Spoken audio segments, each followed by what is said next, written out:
Some people spend their entire lives preparing for war, training their bodies and minds for combat, learning to kill or be killed. Others simply show up to work each day, fix what's broken, and go home to dinner with their families. Marcus Rivera belonged to the second group, until the day when being ordinary became extraordinary, and a routine maintenance shift turned into a fight for survival that would reveal the true meaning of courage. What happens when an everyday person faces the unthinkable? What emerges when someone who never asked to be a hero discovers that heroism isn't about training or titles? It's about the split-second decision to stand when others fall. This is the story of how a base maintenance worker became something he never imagined, guided by a warrior who understood that sometimes the greatest battles are fought not by those who seek them, but by those who never wanted to fight at all. Marcus Rivera wiped the grease from his hands with a worn rag, the familiar smell of diesel fuel and metal filling his nostrils as he worked beneath the hood of the supply truck. The morning sun beat down on the concrete of forward operating base Kestrel, somewhere in the dusty expanse of Afghanistan's Helmand province. For Marcus, this was just another Tuesday in what had become a routine that stretched back 18 months. Fix the vehicles, maintain the generators, keep the base running. Nothing glamorous, nothing heroic, just honest work that kept soldiers fed, supplied, and mobile. At 34, Marcus had found his calling in the practical world of mechanics and maintenance. Back home in Phoenix, he had run a small auto repair shop with his brother Carlos, specializing in restoring classic cars and keeping the neighborhood's vehicles running. When the economy tanked and work became scarce, the military contractor position had seemed like a lifeline: good pay, steady work, and a chance to serve his country in his own way, even if he had never worn a uniform. The other civilian contractors often joked that Marcus had the easiest job on base. While the infantry soldiers went out on dangerous patrols and the pilots risked their lives in the sky, Marcus stayed safely within the wire, surrounded by concrete barriers and armed guards. He fixed air conditioners when they broke in the merciless heat, repaired radios when communications went down, and made sure the water pumps kept functioning. It was important work, essential work, but nobody would ever write songs about a guy who could diagnose a faulty alternator or jury-rig a broken cooling system. Marcus had never fired a weapon in anger. He had never been in a firefight, never called in air support, never had to make the kind of split-second decisions that could mean the difference between life and death for himself or others. His hands were skilled with wrenches and screwdrivers, not rifles and grenades. When the other contractors talked about their military backgrounds, former Marines, ex-Army mechanics, retired Air Force technicians, Marcus would quietly sip his coffee and listen, knowing he had no war stories to share. The closest he had come to danger was during the occasional rocket attack, when the base's warning sirens would wail and everyone would scramble to the reinforced bunkers. Even then, Marcus's job was to make sure the backup generators kept running and the communication equipment stayed operational. He would support staff, background personnel, the kind of person who kept the machine running but never got his picture in the newspaper. On this particular morning, as he tightened the last bolt on the truck's engine, Marcus noticed Staff Sergeant Jake Thompson approaching from across the motor pool. Thompson was everything Marcus was not: a career soldier, a Navy SEAL who had been assigned to the base as part of the Special Operations Advisory Team. Where Marcus was soft around the middle from too many late-night meals and not enough exercise, Thompson was carved from granite. Where Marcus moved with the careful precision of a craftsman, Thompson carried himself with the fluid confidence of a predator. The two men had developed an unlikely friendship over the past few months. Thompson would often stop by the maintenance bay during his downtime, fascinated by Marcus's ability to diagnose mechanical problems that left others stumped. Marcus, in turn, was drawn to Thompson's stories of operations he could only hint at, missions that took him to places that didn't exist on any map. "Morning, Wrench Monkey," Thompson called out, using the nickname he had given Marcus weeks earlier. There was no mockery in it. Thompson understood and respected the skill it took to keep complex machinery running under harsh conditions. "Morning, Snake Eater," Marcus replied, wiping his hands again. Truck's running like a dream now. New fuel filter and a little love was all she needed. Thompson nodded approvingly, running his hand along the truck's fender. You've got magic hands, Rivera. Half the mechanics I've worked with couldn't fix a broken shoelace, but you make these old war horses purr like kittens. It was typical Thompson, direct praise without unnecessary words. Marcus had learned that SEALs didn't waste energy on small talk or false compliments. When Thompson said something, he meant it. What brings you by today? Marcus asked, closing the truck's hood with a satisfying thunk. Don't tell me you need me to look at that motorcycle of yours again. Thompson grinned. Actually, I wanted to ask you something. You ever think about learning to shoot? The question caught Marcus off guard. In all their conversations, Thompson had never suggested that Marcus needed to develop any military skills. The SEALs seemed to understand and accept that Marcus was a civilian, a specialist in his own field who contributed to the mission in his own way. Shooting, Marcus repeated. Jake, you know I'm not military. I'm just a fix-it guy. The closest I've come to combat training was a mandatory safety briefing when I first got here. Thompson's expression grew serious. That's exactly why I'm asking. Look, Marcus, you're good at what you do. Really good. But out here, things can change fast. Real fast. And when they do, your wrench isn't going to help you much. Marcus felt a chill despite the morning heat. You think something's coming? I think something's always coming, Thompson replied. That's the nature of this place. Most of the time, our security is solid, our perimeter is tight, and guys like you can focus on keeping the machinery running. But sometimes, he trailed off, his eyes scanning the horizon beyond the base's walls. Sometimes what? Sometimes the bad guys get creative. Sometimes they find ways to bring the fight to us instead of waiting for us to bring it to them. And when that happens, I want to know that every person on this base can at least point a rifle in the right direction and pull the trigger. Marcus considered this. He had always thought of himself as being in a safe zone, protected by layers of security and professional warriors like Thompson. The idea that he might actually need to defend himself seemed almost absurd. I don't know, Jake. I mean, I appreciate the offer, but I'm not soldier material. I barely passed the physical fitness test they made me take before I came here. My job is to fix things, not break them. Thompson stepped closer, his voice dropping to a more serious tone. Marcus, let me tell you something.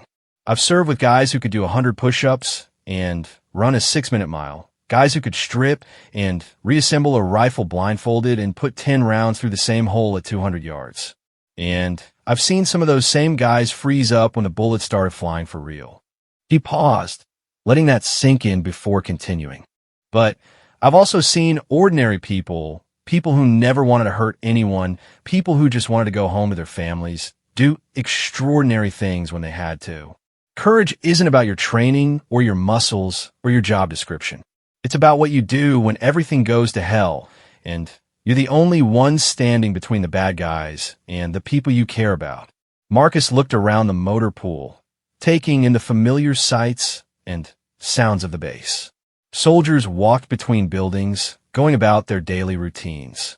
Contractors like himself worked on vehicles and equipment.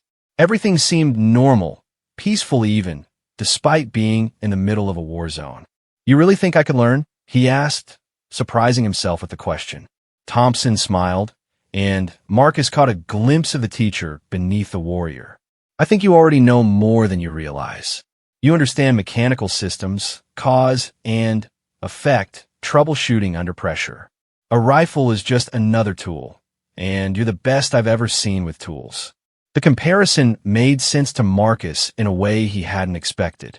He had never thought of weapons as tools before, but when Thompson put it that way, it seemed less foreign, less impossible.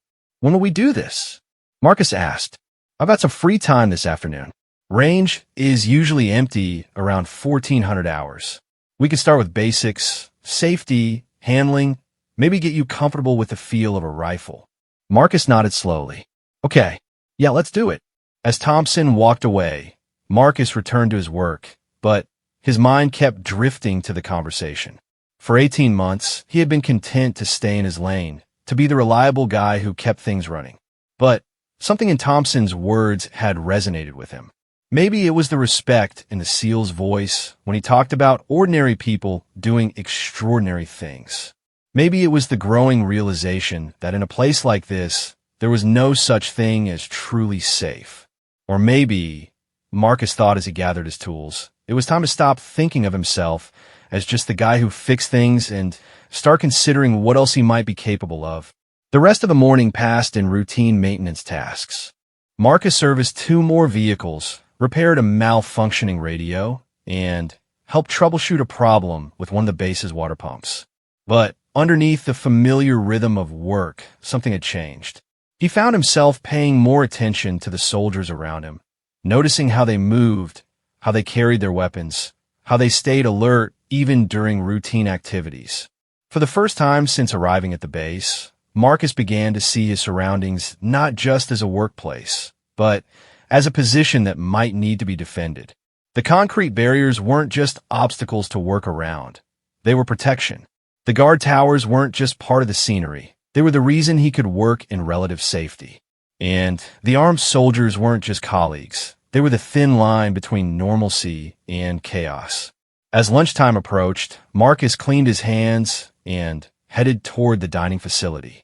But instead of his usual routine of grabbing a quick meal and returning to work, he found himself walking the long way, taking a route that led him past the base's perimeter. He wanted to see the walls, the wire, the defenses that stood between him and the world beyond. Standing at the fence line, looking out across the barren landscape that stretched toward distant mountains, Marcus felt the weight of his isolation. Back home, if something went wrong, he could call the police, call an ambulance, call his brother for help. Out here, there was no one to call. The people on this base were all they had, and if something happened, they would have to handle it themselves. Thompson's words echoed in his mind. Sometimes they find ways to bring the fight to us. For the first time, Marcus allowed himself to consider what that might mean. What if the base's security was breached? What if hostile forces actually made it inside the perimeter? What if the soldiers weren't enough? The questions made him uncomfortable, but he couldn't push them away. He had always prided himself on being prepared for anything in his work, carrying extra parts, knowing multiple ways to solve the same problem, thinking ahead to prevent failures before they happened. Maybe it was time to apply that same mindset to his personal security. As he walked back toward the dining facility, Marcus made a decision. He would take Thompson up on his offer. He would learn to shoot, learn to handle a weapon, learn to be more than just the guy who fixed things. Not because he wanted to be a warrior, but because he wanted to be prepared. That afternoon couldn't come fast enough. The afternoon sun was merciless as Marcus walked toward the base's firing range, his palms already sweating despite having done nothing more strenuous than crossing the compound. Thompson waited for him near a small concrete building that served as the range office, 2 rifles leaning against the wall beside him. The casual way the SEAL handled the weapons made them look like simple tools, no more threatening than the wrenches and screwdrivers Marcus carried in his toolbox. "You showed up," Thompson said with approval. "Wasn't sure if you'd change your mind." Marcus wiped his palms on his work pants. "Still might. But I figure if I'm going to learn something new, might as well learn from the best." Thompson picked up one of the rifles, a standard M4 carbine that Marcus had seen carried by soldiers around the base every day. In Thompson's hands, it looked natural, like an extension of his body. "This is going to be your new best friend." M4A1, 30 rounds of 5.56 NATO ammunition, effective range out to about 500 meters for someone who knows what they're doing. He handed the weapon to Marcus, who took it awkwardly, immediately surprised by its weight and balance. It felt alien in his hands, nothing like the familiar tools he was used to handling. "First thing you need to understand," Thompson continued, "is that this isn't just a weapon. It's a system. Every part has a purpose. Every component works with every other component. Think of it like an engine. If one part fails, the whole thing stops working." The mechanical analogy helped Marcus relax slightly. He'd spent his entire adult life working with systems, understanding how components fit together, diagnosing problems when things went wrong. Maybe this wouldn't be so different after all. Thompson spent the next hour teaching Marcus the basic components of the rifle: the barrel, the bolt carrier group, the trigger mechanism, the safety selector. He showed him how to properly hold the weapon, how to establish a sight picture, how to breathe, and squeeze the trigger smoothly. It was methodical, patient instruction, and Marcus found himself appreciating the SEAL's teaching style. "You're thinking too much," Thompson observed as Marcus struggled to line up his sights on a target 50 meters downrange. "This isn't about perfection right now. It's about getting comfortable with the tool." Marcus lowered the rifle and looked at his instructor. "How do you do it? How do you make it look so easy?" Thompson was quiet for a moment, his eyes distant. 10 years of practice. 10 years of knowing that my life and the lives of my teammates depended on my ability to use this rifle effectively. But you know what? The first time I held one, I was just as clumsy as you are right now. I find that hard to believe. It's true. I was 18 years old, fresh out of high school, and I thought I was hot stuff because I'd been hunting with my dad since I was 12. Drill instructor put this rifle in my hands, and I couldn't hit the broadside of a barn. It took me weeks to stop jerking the trigger and anticipating the recoil. Marcus raised the rifle again, this time trying to relax his grip and focus on the fundamentals Thompson had taught him. The first shot went wide, kicking up dust to the right of the target. The second was better, at least hitting the paper. By the fifth shot, he was starting to understand the rhythm: breathe, aim, squeeze, follow through. "Better," Thompson said. "You're starting to trust the weapon instead of fighting it." They spent another hour on the range, with Marcus gradually improving his accuracy and confidence. Thompson's instruction was patient but demanding, correcting mistakes immediately, but also acknowledging progress when he saw it. Marcus began to understand that shooting, like mechanical work, was about consistency and attention to detail. As the sun began to sink toward the horizon, Thompson called for a break. They sat in whatever shade they could find, drinking water and letting the rifles cool down. "So why did you really want to teach me this?" Marcus asked. "And don't tell me it's just about being prepared. There's something else, isn't there?" Thompson was quiet for a long moment, staring out across the empty range. "You ever hear the story about the shepherd boy who cried wolf?" "Of course. Everyone knows that one." "Well, there's another story my grandfather used to tell me, about a village that lived near a forest full of wolves. Every night, the villagers would hear the wolves howling, but they had walls and guards, so they felt safe. One day, a young shepherd came to the village and warned them that the wolves were acting strange, moving differently, hunting in ways he'd never seen before. Thompson paused, taking a long drink of water before continuing. The villagers ignored him. He was just a shepherd, not a warrior or a hunter. What would he know about danger? But the shepherd kept watching, kept learning, kept trying to understand what the wolves were planning. And when they finally attacked, when they found a way over the walls that no one had expected, it was the shepherd who saved the village. Not because he was the strongest or the best fighter, but because he was the only one who had been paying attention. Marcus felt a chill despite the heat. You think something like that is coming here? I think that in places like this, the wolves are always planning something. Most of the time, our defenses hold. Our training and equipment and experience keep us safe. But sometimes, just sometimes, they find a way we didn't expect. And when that happens, I want every person on this base to be ready. The conversation was interrupted by the sound of a vehicle approaching. A Humvee pulled up near the range, and Captain Sarah Mitchell, the base operations officer, climbed out. Her expression was serious as she walked over to where they sat. "Thompson, I need you in the briefing room in 10 minutes. We got intelligence indicating possible activity in the area." Thompson stood immediately, his demeanor shifting from instructor to operator in an instant. "What kind of activity?" "The kind that means we go to elevated alert status starting tonight." "Nothing specific yet, but there's been increased chatter on the frequencies we monitor, and a patrol reported movement in the hills to the northeast." Marcus felt his stomach tighten. The theoretical danger Thompson had been preparing him for suddenly felt much more real. "What about the civilians?" Marcus asked. "What do we do?" Captain Mitchell looked at him with surprise, as if she had just noticed he was there. You stay inside the wire, keep your head down, and let us handle security. That's what you're paid to do. Thompson's jaw tightened slightly. Ma'am, with respect, Marcus here has been learning basic defensive skills. Might be worth considering him as an asset rather than just someone to protect. The captain looked skeptical. He's a contractor, not a soldier. His job is to maintain equipment, not engage in combat operations. I understand that, ma'am. But if things go sideways, he's here with us whether we like it or not. Better to have him trained and ready than hoping he can hide in a bunker until it's over. Marcus appreciated Thompson's support, but he could see the captain's point. He wasn't military personnel. He hadn't signed up to fight. His contract specifically stated that he was non-combatant support staff. I don't want to cause problems, Marcus said. I just want to learn enough to protect myself, if I need to. Captain Mitchell considered this for a moment. Fine.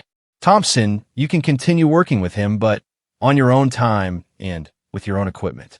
If something happens, his primary responsibility is to stay out of the way and let the professionals handle it. After she left, Thompson and Marcus packed up the rifles and headed back toward the main compound. The mood had shifted from the casual camaraderie of the training session to something more serious, more urgent. Jake, Marcus said as they walked. What aren't you telling me? Thompson glanced around to make sure they weren't being overheard. The truth? We've been seeing signs for weeks that someone is planning something big. Nothing concrete enough to act on, but patterns. Probing attacks on other bases, increased recruitment in the local villages, weapon shipments that don't match normal smuggling patterns. And you think they're targeting us? I think we're all targets, Marcus. But this base is valuable. We've got communication equipment, supply depots, vehicle maintenance facilities. Taking us out would disrupt operations across the entire region. They reached the motor pool, where Marcus's tools and workspace waited. For 18 months, this had been his sanctuary, his domain of order and predictability. Now it felt vulnerable, exposed, like a target painted on his back. What would an attack look like? Marcus asked. I mean, how would they even get to us? We've got walls, guards, sensors. Thompson set down the rifle cases and leaned against Marcus's workbench. Conventional attack. Vehicle-borne explosive device at the main gate, followed by small arms fire and rocket-propelled grenades. Overwhelm the perimeter guards, breach the walls, and cause as much damage as possible before reinforcements arrive. That doesn't sound so bad. I mean, it sounds terrible, but manageable, right? Thompson's expression darkened. That's the conventional approach. But the smart ones, the ones who really want to hurt us, they think differently. They look for weaknesses we don't expect. Infiltration instead of assault. Inside help instead of outside pressure. Attacks during shift changes when security is transitional. Targeting support staff instead of combat personnel. The implications hit Marcus like a physical blow. Support staff like me. Support staff like you. The guys who keep the power on and the communications working and the vehicles running. Take out the infrastructure, and even the best soldiers become sitting ducks. Marcus looked around his workspace with new eyes. The generators he maintained provided power for communications and defensive systems. The vehicles he serviced were critical for patrols and supply runs. The equipment he repaired kept the base functioning as an integrated defensive position. He wasn't just a mechanic. He was a critical component in the base's ability to defend itself. So what do I do? He asked. How do I prepare for something like that? Thompson smiled grimly. Same way you prepare for any complex problem. You learn the system, you identify the failure points, you develop backup plans, and you practice until your responses become automatic. Over the next several days, as the base remained on elevated alert, Thompson continued Marcus's education whenever their schedules allowed. They worked on marksmanship, but also on basic tactical movement, communication procedures, and emergency protocols. Marcus learned how to properly maintain and clean a rifle, how to load magazines quickly and efficiently, how to estimate range and compensate for wind.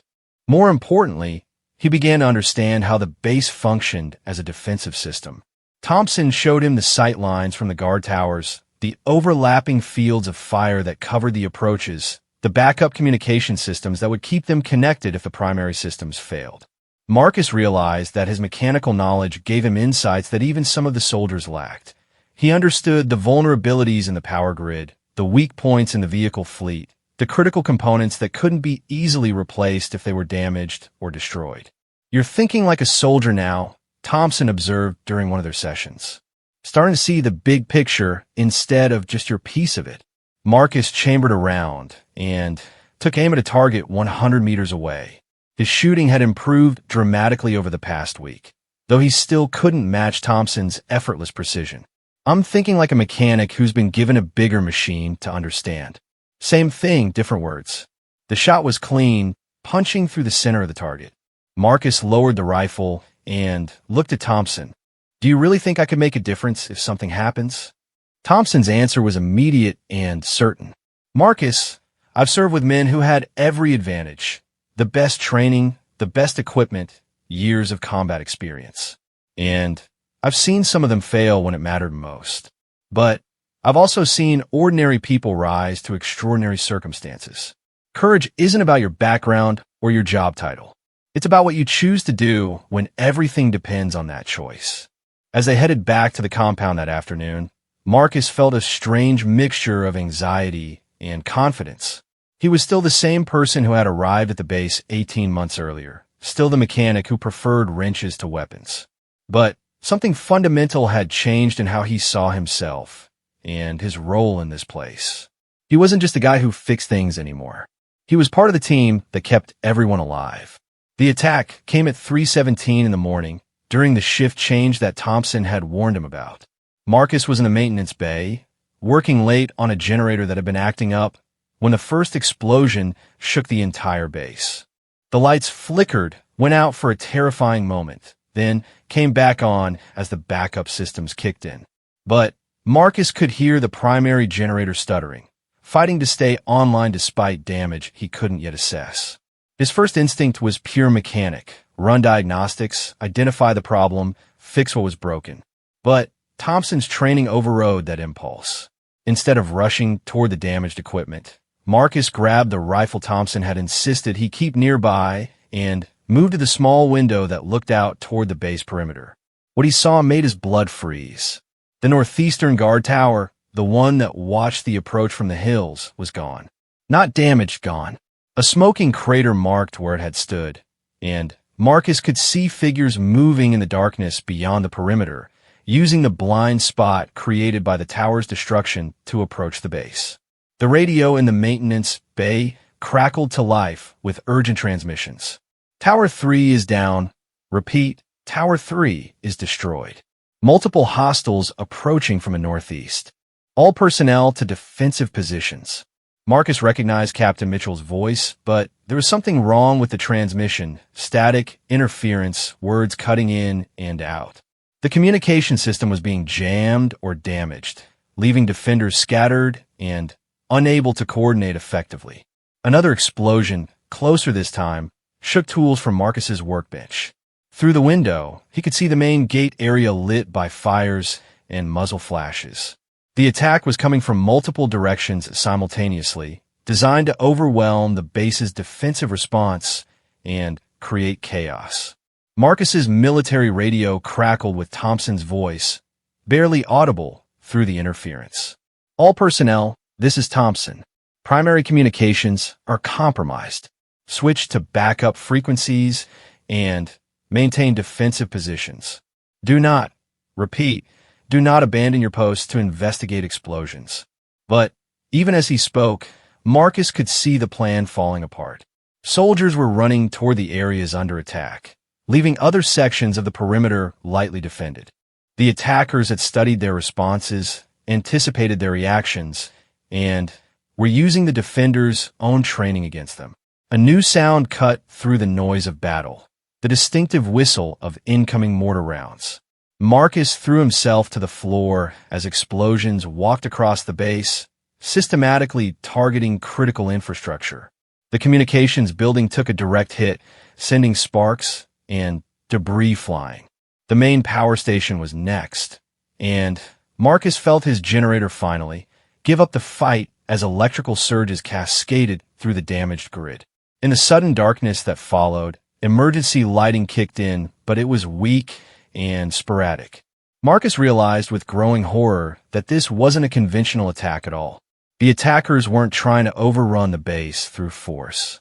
They were systematically destroying its ability to function as an integrated defensive position, turning it from a fortress into a collection of isolated, vulnerable positions.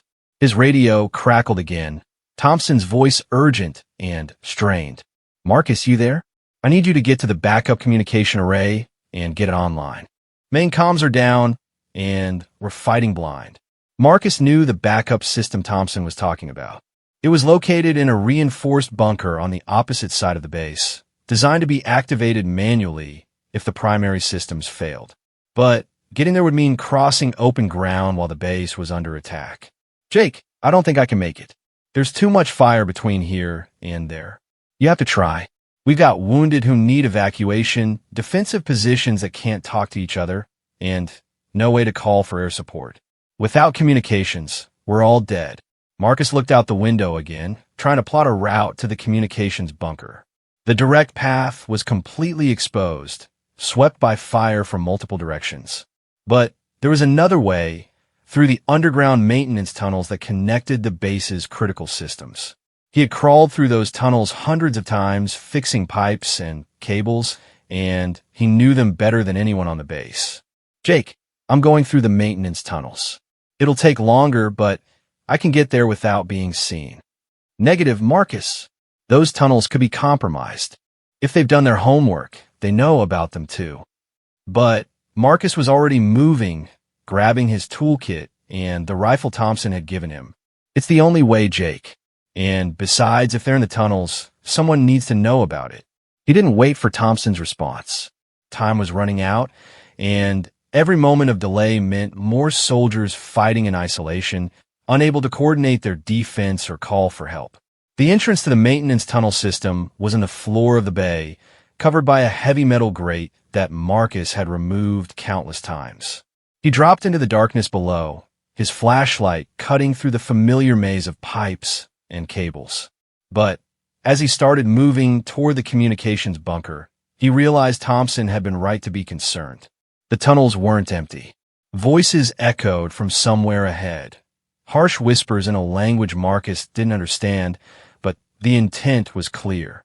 The attackers had indeed done their homework, and they were using the tunnel system to move unseen around the base, probably planning to attack critical positions from within the perimeter. Marcus clicked off his flashlight and moved forward in darkness, relying on his intimate knowledge of the tunnel layout to navigate silently. His heart hammered against his ribs as he realized he was now the only person who knew about this infiltration.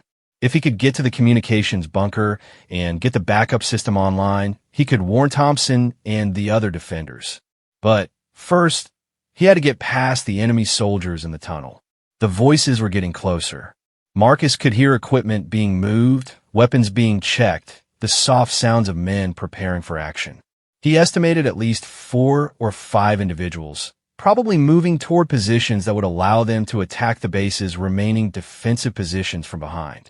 For a moment, Marcus considered trying to go around them, finding another route through the complex tunnel system. But he knew the layout too well. There was no other way to reach the communications bunker quickly enough to matter. He would have to go through them. Thompson's training took over, the lessons in tactical movement and combat mindset that had seemed so theoretical just weeks earlier. Marcus checked his rifle, ensuring a round was chambered and the safety was off. He had 30 rounds in a magazine and 2 spare magazines in his tool belt. Not much, but it would have to be enough. Moving forward with infinite care, Marcus approached the source of the voices. Through a junction in the tunnel system, he could see them, 5 men dressed in dark clothing, armed with assault rifles and explosives. They were setting charges on the main water line that fed the base's fire suppression system. planning to cripple the defenders' ability to fight fires caused by their attack. Marcus had never killed anyone. He had never even pointed a weapon at another human being with serious intent. But looking at these men, knowing what they planned to do to his friends and colleagues, he felt something cold and certain settle in his chest. This was exactly what Thompson had prepared him for. The moment when being ordinary wasn't enough, when someone had to stand up and make the hard choice. He took aim at the man setting the charges, the apparent leader of the group. Thompson had taught him to aim for center mass, to squeeze the trigger smoothly, to follow through on every shot. The rifle bucked against his shoulder, the sound deafening in the confined space of the tunnel. The man dropped immediately, but the others spun toward Marcus's position, their own weapons coming up. What followed was the longest 30 seconds of Marcus's life. Muzzle flashes strobed in the darkness as both sides fired, the sound echoing and re-echoing through the tunnel system. Marcus fired methodically, the way Thompson had taught him, not spraying bullets, but placing each shot with purpose. One attacker went down, then another. A bullet creased Marcus's shoulder, spinning him around and nearly dropping him to the tunnel floor. But he recovered, changed magazines the way Thompson had drilled him, and continued fighting. When the shooting stopped, 4 of the 5 attackers were down, and the 5th had fled deeper into the tunnel system. Marcus's hands shook as he checked the charges they had been placing. His mechanical knowledge told him exactly what they had been planning. Disable the water system, then use incendiary devices to start fires that couldn't be fought. It would have turned the base into a death trap for everyone inside. He disabled the charges and continued toward the communications bunker, his wounded shoulder sending spikes of pain through his body with every movement. But Thompson's voice echoed in his mind. Sometimes ordinary people have to do extraordinary things. The job wasn't finished yet. The backup communications array was exactly where it was supposed to be, in a reinforced concrete bunker designed to survive everything except a direct nuclear hit. But the manual activation process was complex, requiring someone who understood both the technical specifications and the base's communication protocols. Marcus worked with methodical precision despite his wound and the chaos raging above. Power connections, antenna alignments, frequency settings, all the technical details he had memorized during his training with Thompson. One by one, the system's components came online, and suddenly, the base had communications again. Thompson's voice came through clear and strong as soon as Marcus activated the command frequency. "This is Thompson. All stations report status." The responses painted a picture of desperate defense. Guard positions overrun, the main gate breached, defenders scattered, and fighting in small groups. But now they could coordinate again, share information, call for air support. "Thompson, this is Marcus. I'm at the backup comm station. System is online, but you need to know they've got people in the maintenance tunnels. I took out most of one group, but there may be others." There was a brief pause before Thompson responded. "Marcus, are you injured?" Flesh wound. "But, Jake, they were setting charges on the water system. This whole thing is more sophisticated than a simple assault. They're trying to destroy the base's infrastructure from the inside." "Understood. Can you hold that position? We need someone monitoring communications and coordinating the response." Marcus looked around the bunker, taking inventory. He had ammunition, water, and the most important piece of equipment on the base, the communication system that was keeping everyone connected and alive. "I can hold it." What followed was the longest night of Marcus's life. From his position in the communications bunker, he became the nerve center of the base's defense, coordinating between scattered units, calling in medical evacuations for the wounded, and directing the air support that finally turned the tide of battle. He guided a team of soldiers to the tunnel entrance where the remaining infiltrators were hiding, using his knowledge of the maintenance system to predict their movements. He helped coordinate the repair of critical systems, walking other personnel through emergency procedures over the radio. And when a group of attackers tried to assault the communications bunker directly, Marcus defended it with a rifle Thompson had taught him to use, proving that ordinary people could indeed do extraordinary things when everything depended on it. By dawn, the attack was over. Reinforcements had arrived, the surviving attackers had been killed or captured, and the base was secure. But it had been close, closer than anyone wanted to admit. Without communications, without coordination, without someone who understood both the technical systems and the tactical situation, the base might have fallen. Marcus emerged from the bunker as the sun rose over the compound, his shoulder wrapped in bandages, his rifle slung across his back. Thompson was waiting for him, along with Captain Mitchell and several other officers. "Hell of a thing," Thompson said simply. "You did good, Marcus. Real good." Captain Mitchell stepped forward, her expression mixing respect with something that might have been embarrassment. "Mr. Rivera, I owe you an apology. I was wrong about civilian personnel and their role in base defense." Marcus looked around at the damage, buildings destroyed, equipment ruined, brave soldiers wounded or worse. But the base was still standing, still operational, still capable of continuing its mission. "I'm still just a mechanic," he said quietly. "I just had a bigger machine to fix." Thompson smiled at that, understanding exactly what Marcus meant. Sometimes that's exactly what we need. Someone who sees the whole system and knows how to keep it running when everything goes wrong. In the weeks that followed, as the base was rebuilt and reinforced, Marcus found that his role had fundamentally changed. He was still the mechanic, still the guy who fixed generators and repaired vehicles. But now he was also the guy who had stood his ground when it mattered most, who had proven that heroism wasn't about job titles or military training. Other contractors began asking him for the same kind of training Thompson had provided. The base's defensive plans were revised to include civilian personnel as integrated components rather than people to be protected. And Marcus discovered that being ordinary had prepared him for extraordinary circumstances in ways he had never imagined. He never stopped thinking of himself as a mechanic first. But he also never forgot the lesson Thompson had taught him, that when everything depends on your choices, anyone can be a warrior. Sometimes the greatest battles are fought not by those who seek them, but by those who stand their ground when running would be easier. The base survived because everyone did their job, but it survived better because one ordinary man learned that his job was bigger than he had ever imagined.